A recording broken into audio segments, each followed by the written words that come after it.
We're going to bring in right now O'Leary Ventures Chairman. He is Mr. Wonderful. He's Kevin O'Leary. Okay, let's first get your reaction to Senator Joe Manchin. Watch this. You also said that in a president, you're looking for someone, and you said who has the knowledge, has the function, and has the ability to do that just there, to bring this country together. Is Joe Biden that candidate? Well, that's a Joe Biden I used to know. I mean, I've had this conversation with him and with his people that he's gone too far to the left. They've pushed him and pulled him and whatever, but that's not where America is. That's not where our country is. Not where America is, too far left. What do you say, Kevin?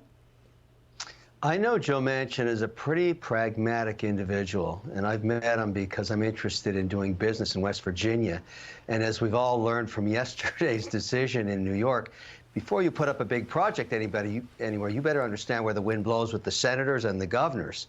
So I go to these states, and that's where I met Manchin, and in Washington. What I like about him is he's really, in many ways, a nonpartisan, pro-business politician. And we don't have many of those. So he's kind of like an asset, a national asset, because you think about it, he just wants people to do well. And that's really what he's talking about. It's hard to get partisan with Joe Manchin. Yeah, the other thing, too, about going too far left, and you've talked about this, Americans are not buying electric cars. They're still at less than 10% of the market. That's around 7-8% of the market. But the dirty secret about electric cars is they reportedly lose their battery power, something like half their battery power in about 10 years. Their resale value drops faster than gas cars. I mean, that's on top of the expensive cost to buy them. Plus, we're hearing now that UAW workers are really worried about, quote, tens of thousands of job losses at car makers because they need less manpower to produce electric cars. And, the job losses also, Kevin, could come in not just in manufacturing, but also in insurance and elsewhere. Reports of layoffs at even, the lithium and nickel mining companies who are electric car batteries because people don't want the cars. Yeah, there's a memory loss aspect to batteries. This happens with any lithium battery, and it's starting to manifest itself because some of these cars are getting into older age, past 7 years, and people are starting to see the drop-off in their ability, their capacity to store electricity, so the overall mileage goes down. The real problem with the EV mandate was that it was just that.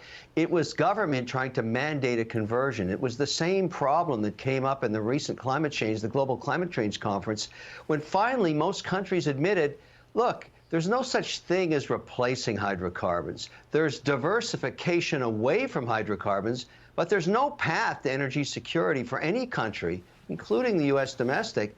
And while that conference was on, I was there. The British said, sorry, everybody, we're going to start pumping oil again because of what's going on in Ukraine. And at the same time, last week, you started to see financial companies like J.P. Morgan saying, look, we can't stay with these mandates. They don't make sense. So everybody has to suck it up now and realize this is going to take a lot longer than people thought, including the EV conversion. The basic problem with EVs is that the mid-market, where the majority of cars are sold, is they're too expensive. Yeah, that's like buying a luxury car. It's more, one car costs more than the median income of this country. Kevin O'Leary, we always appreciate you and your insights. You're so smart. Please come back soon. We love having you on.